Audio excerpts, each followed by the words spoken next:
Here with UFC President Dana White, a huge event tomorrow night, Jon Jones against Thiago Santos.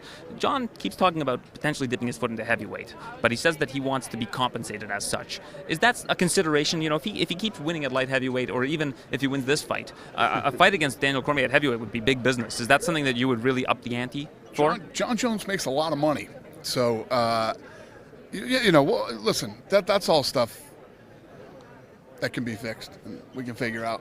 Depends on what he wants, you know what I mean? But I don't blame him. He can stay at 205 and rule the world for a very long time, probably. You know, we'll see how tomorrow plays out. But I don't know. We'll see. He's got to get through tomorrow night first. What do you think Thiago Santos has to offer to Jon Jones? Do you think that it's basically a puncher's chance? A lot of people are saying that, and a puncher's chance for him is, obviously that's his best weapon. The guy's been knocking people dead for years. Yeah, I think that anything can happen in a fight, especially when you have a guy that hits like he does. And he's got a good, well-rounded game. And, the question is, in any champion anywhere, when do they show up and not look like themselves? Do they have a bad night? Anything is possible. So to think that, a guy only has one chance to win a fight, especially in this sport, you're wrong. How many times have we seen these crazy upsets happen? Yeah, over the years, never to Jon Jones. We've barely seen Jon Jones in any trouble. You're right, and Jon. That's why I'm saying, leading into this fight, all I've been talking about is the speculation is over, the wait is over. He's the greatest of all time. He's the best. He's the best to ever do it. Never lost a fight. Has fought everybody, literally everybody. Now he's still sticking around fighting these younger guys, and. He's the best to ever do it, and let's see how long he can continue to do it.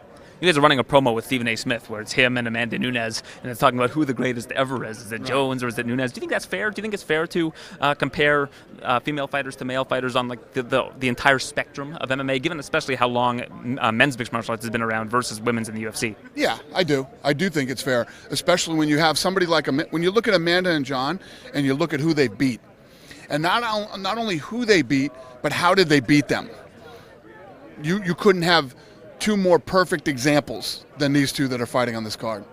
Despite those two being among the best ever, if you look at clicks online, Ben Askren seems to be immensely popular. Have you ever had a chance to sit down with him? I know that there was this whole thing about how you need to sit down with him and clear the air, but has that ever happened? Oh, no, we never had to clear the air. He came in and, he and I had said some things back and forth in the past, and it's over now. It's over. It's pretty crazy, though, how incredibly popular he's become since he came here. Well, this is a bigger platform. Oh. You weren't aware? I didn't know. Francis Ngannou won this past weekend. Tony Ferguson. I was on Spike TV too. What do you mean? We were on Spike TV. And Ben was there for Bellator, you mean? But he was in one championship for a while. But we were both on Spike TV. And, anyway. Okay, I'm trying to figure out what you're trying to say here. But Francis Ngannou got a win over this past weekend. Obviously, Tony Ferguson got a win last month in Chicago. You say that you want to wait and see what happens before you give these guys title shots. What can happen that would prevent either of those guys from getting a title shot, given what we've seen? Anything can happen. Again, if you look at the history... So give me a scenario of why Tony Ferguson doesn't get the next title shot. No. Why Tony Ferguson? Well, over who? Like if Dustin beats Khabib or Khabib beats Dustin, what scenario could possibly happen that would preclude Tony Ferguson from getting the next title shot? Yeah, there wouldn't be. And same with Francis. You could always do Jones versus Cormier. Talk about this. You guys love to talk about this dumb that isn't even here yet. You can't talk about something until it's here. What if this guy does this, and what if this guy? Who gives a until it happens? Right? Anything could happen. They're fighting to be number one. Ferguson could trip over the wire over there. That would never happen. Never. You know what I mean? I don't know. To talk about this type of over and over and over again drives me bananas. Anything could happen. Anything could happen. So we'll see what happens in Abu Dhabi, and then we'll go from there. Because anything is possible. I don't know what could happen. Should Tony Ferguson get the next shot? Sure. But he was supposed to fight Khabib 3 times, and it never happened. That could happen. Khabib really wants to fight George St-Pierre, and George St-Pierre has said that the reason he retired is because he couldn't get a shot at Khabib. Is that something that you're looking at down the line? That would obviously be big business. We don't know what's going to happen with Khabib. He might not be the champion, or he might be the champion, but that would be a reason for George St-Pierre to come out of retirement, and I think that would be a big business fight. Well, there's two things. First of all, Who doesn't love George St-Pierre? Love George St-Pierre, the best ever. As far as human being, great guy. Love him, right? You can't come out. George St-Pierre and I had a deal. He was going to fight Bisping at 185 pounds, and if he won, he would defend the title. He bailed on that. Didn't do it. So you can't just come out and handpick fights that you want for titles. What if it wasn't for a title? What if it was 165? Is that something you'd be more apt to do? I'm about to start beating my head off the concrete right now in about 2 seconds. 165 is never going to happen. Not as a division. 167, 168, 162, any catch weight. 165 is never going to happen. I'm not saying as a division. I'm saying as a catch weight, like a super fight. It doesn't mean anything. It's not a super fight at 165. You know what I mean? And George St-Pierre is coming from 85 and 70 to 55 to or 65.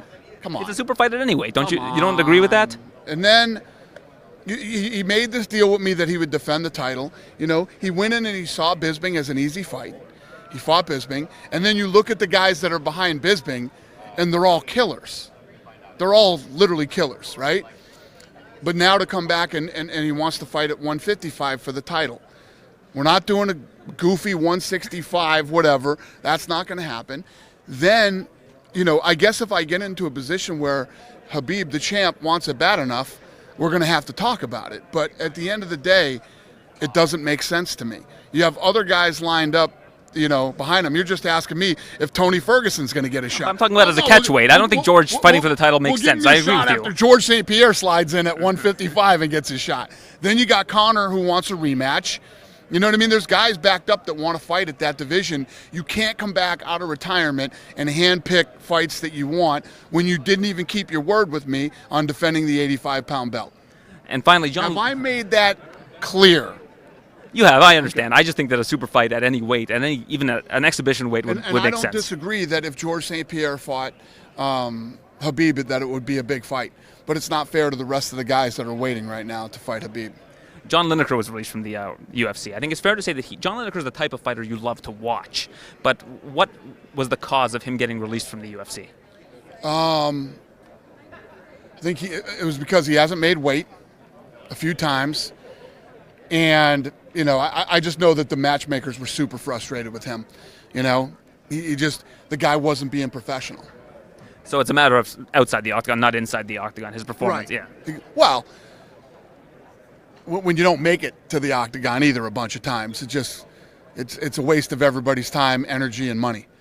So, listen, we expect guys to be professional, do what they're supposed to do, show up. The matchmakers, we're done. They had it. All right, Dana, thank you for this. Appreciate it. All right. Bye.